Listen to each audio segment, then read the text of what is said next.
दोस्तों आपके अपने YouTube channel SS study centre पर आज की वीडियो में हम प्रश्नावली 6.2 के पहले का नवा सवाल हल करेंगे। हम पढ़ रहे हैं दोस्तों कक्षा 8 की गणित। हमारा सवाल था दोस्तों अभाज्य गुणनखंड विधि द्वारा निम्नलिखित में से प्रत्येक संख्या का घनमूल निकालना है। जो संख्या दे रखी है उनका हमें घनमूल निकालना है। ठीक है, तो ये नवा सवाल है हमारा दोस्तों। इस सवाल का हमें घनमूल निकालना है, तो लिखेंगे हम संख्या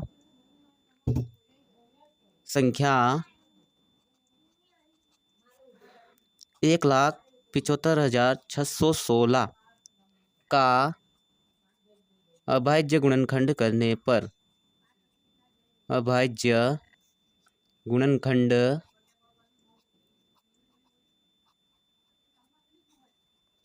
पर ठीक है, करते हैं हम अभाज्य गुणनखंड इसका। ठीक है, थोड़ा सा आगे खसका लेते हैं हम दोस्तों। वीडियो पर एंड तक टिके रहे तभी आपको सवाल समझ में आएंगे।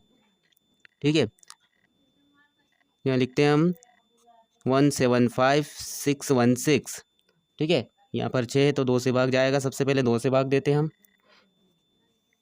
ठीक है, 2 8 16, 1 बचा, 2 7 14, फिर 2 8 16, फिर 0। ठीक है, फिर 2 8 16।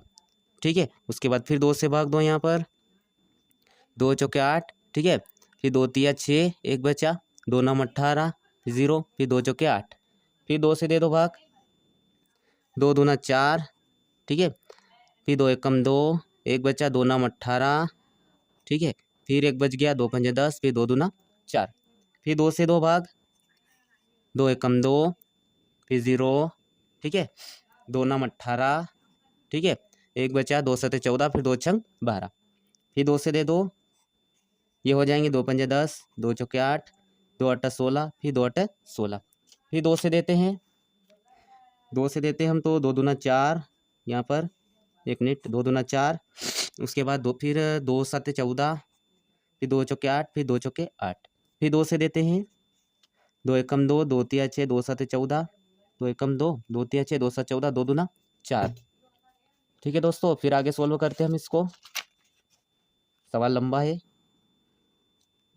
2 छंग 12, फिर 1 बचा, 2 8 16, फिर 2 छंग 12, फिर 2 से देते हैं, 2 तिया 6। ठीक है, इसको और ऊपर कर लेते हैं, 2 चौके 8। ठीक है, 2 तिया 6, अब 2 से नहीं जाएगा। ठीक है, 3 से दे के देखते हैं हम, 3 एकम 3, 3 से भी नहीं जाएगा तो फिर देते हैं हम 7 से भाग। ठीक है, 7 से जाता है कि नहीं जाता है देखते हैं। 7 7 दून 14, 7 21, 7 चौक 28। ठीक है, तो 7 से चला जाएगा, 4 बार में चला गया, 7 चौक 28, 29 30, 6 बचा, 7 नाम 63, फिर 7 से दे दो। यहाँ पर ये हो जाएंगे 7 7 49। ठीक है, 7 7 49, फिर 7 से दो तो 7 एकम 7। ठीक है, अब यहाँ पर गिन लो, 2 कितनी बार है, 1 2 3 4 5 6 7 8 9। 2 कितनी बार है, 9, तो 9 बार लिखना है, और 7 3 बार है। ठीक है, तो लिखते हैं हम यहाँ पर 175,616। ठीक है, 2 1 कितनी बार है, 1 2 3 4 5 6 7 8 9, 9 बार है। 1 गुणा, ठीक है, 2 हो गए, 3, उसके बाद 4 5 6 7 8 और 9, 7 3 बार है, 7 गुणा 7 गुणा 7। अब 3 3 के जोड़े बना लो। यहाँ पर एक इसका बन गया, फिर एक इसका बन गया, एक इसका और एक इसका। ठीक है, यहाँ तक आपको समझ में आ गया होगा, मैं आशा करता हूँ। ठीक है, फिर इसको आगे सोल्व करते हैं हम। यहाँ लिखेंगे क्यूब रूट 175,616। ठीक है, बराबर करके लिखते हैं हम। यहाँ पर 2 3 का जोड़ा 1 बना तो 1 2, उसके बाद 1 2 इसमें से निकल जाएगा, फिर गुणा। ठीक है, 1 2 यहाँ से निकला, फिर 1 2 यहाँ से निकल गया, फिर एक 7 निकल गया। ठीक है, अब इनका आपस में गुणा कर लो, हमारा आंसर आ जाएगा। तो ये हो जाएगा 2 दूना 4, 4 दूना 8। 8 का गुणा जब 7 में करेंगे, 7 8 क्या हो जाएंगे, 56। 56 हमारा राइट आंसर हो जाएगा दोस्तों। सवाल नंबर 10वां 51,125। यहाँ लिखेंगे हम हल और सोल्व करते हैं इसको। 51,000, ठीक है, 125 है ना, 51,125 ये नहीं आएगा। ठीक है, इसको हल करते हैं हम का अभाज्य गुणनखंड करने पर। अभाज्य, ठीक है, गुणनखंड करने पर। ठीक है, लिखेंगे हम 51,125। ठीक है, यहाँ 5 है तो विषम संख्या से भाग जाएगा, हम 3 से भाग देते हैं यहाँ पर। ये हो जाएंगे 3 तिया 9। ठीक है, भाग नहीं जा रहा जिसकी शून्य, 11 हो गए, फिर 3 तिया 9, 2 बचे, 3 7 21, ठीक है। फिर एक बचा 3 पंजे 15, फिर 3 से दे दो यहाँ पर, 3 एक कम 3 0, फिर 3 एक कम 3, फिर 3 दूना 6, ठीक है। एक बचा 3 पंजे 15, फिर 3 से दो यहाँ पर, 3 तिया 9, ठीक है। एक बचा, फिर 3 तिया 9, 2 बचा, 3 7 21, 3 पंजे 15, फिर 3 से दो यहाँ पर, 3 एक कम 3, 3 एक कम 3, 3 दूना 6, 3 पंजे 15। अब वापस 3 से देते हैं यहाँ पर, क्या हो जाएंगे ये, 3 तिया 9, ठीक है। 2 बचे, 3 7 21, 3 पंजे 15, फिर 3 से दे दो, कितनी बार चला गया, 1 2 3 4 5, फिर 3 से दो, 3 एक कम 3, 3 दूना 6, 3 पंजे 15।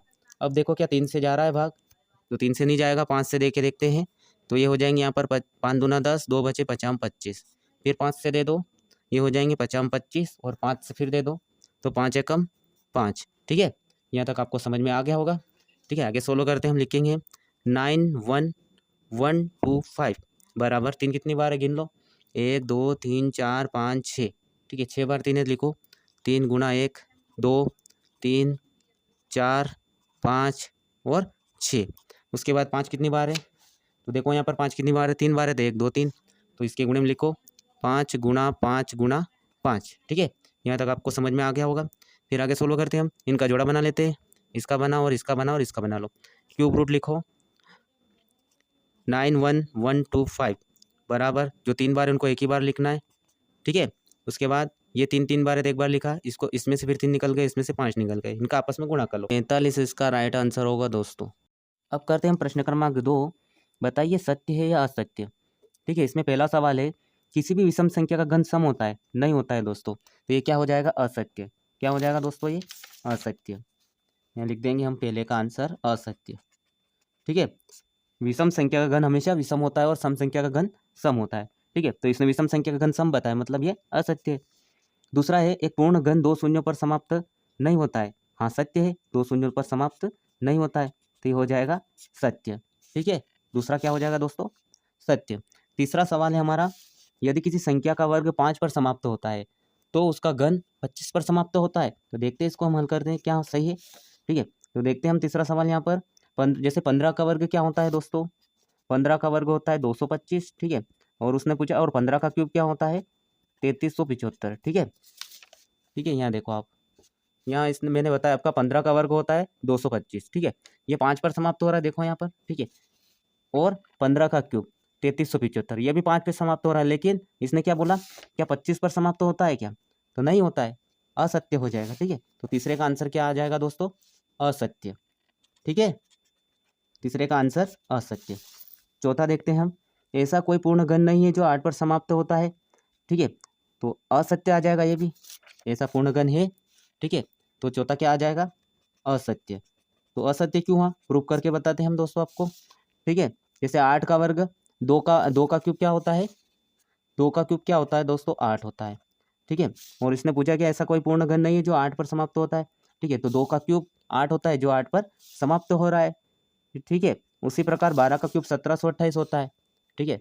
12 का क्यूब क्या होता है दोस्तों, 12 का घन 1728, ये भी 8 पर समाप्त हो रहा है, मतलब इसने जो बोला वो गलत बोला, यानी कि आ जाएगा चौथे का आंसर असत्य। पांचवा इसने बताया है, 2 अंकों की संख्या का घन 3 अंकों वाली संख्या हो सकती है, नहीं हो सकती दोस्तों, ठीक है। तो इसका भी आंसर क्या आ जाएगा, पांचवे का असत्य।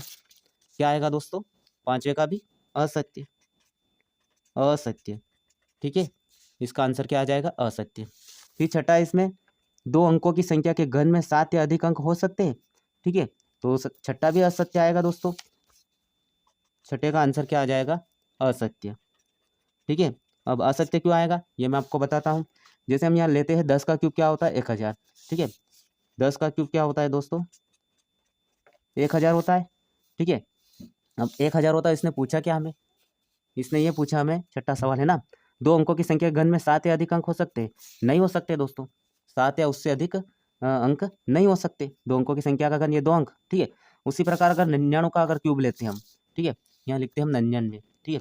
99 का हम क्यूब लेते हैं तो इसका आंसर क्या आता है दोस्तों, इसका आंसर आता है 970299, 970299, ठीक है। इसमें अंक गिनो 1 2 3 4 5 6, 6 ही हो रहे, उसने पूछा 7 से अधिक, तो क्या आ जाएगा इसका, असत्य, 7 से अधिक नहीं होते हैं। उसके बाद सातवां सवाल है दोस्तों, इसमें 2 अंकों की संख्या के घन में, ठीक है, ये तो हो गया है ना। सातवां सवाल देखते हैं। 7वां सवाल है दोस्तों, इसमें एक अंक वाली संख्या का घन एक अंक वाली संख्या हो सकती है क्या? ठीक है, क्या हो सकती है क्या, इसने ये पूछा है। तो देखते हैं हम इसका भी आंसर। 7वां सवाल है ना, देखते हैं हम एक का क्यूब क्या होता है दोस्तों। इसने क्या पूछा, एक अंक वाली संख्या का घन एक अंक वाली संख्या, हाँ हो सकती है दोस्तों। जैसे हमने देखा यहाँ पर, देखते हैं हम यहाँ पर कि एक का क्यूब क्या होता है दोस्तों, एक होता है और एक पर समाप्त हो रही, मतलब ये क्या आ जाएगा, ये हो जाएगा हमारा सत्य। ठीक है, यही हमारा राइट आंसर है दोस्तों। अगर आपको वीडियो पसंद आया हो तो वीडियो को लाइक और चैनल को सब्सक्राइब जरूर कीजिएगा, ताकि मैं और भी आपके लिए वीडियो लाता रहूँ।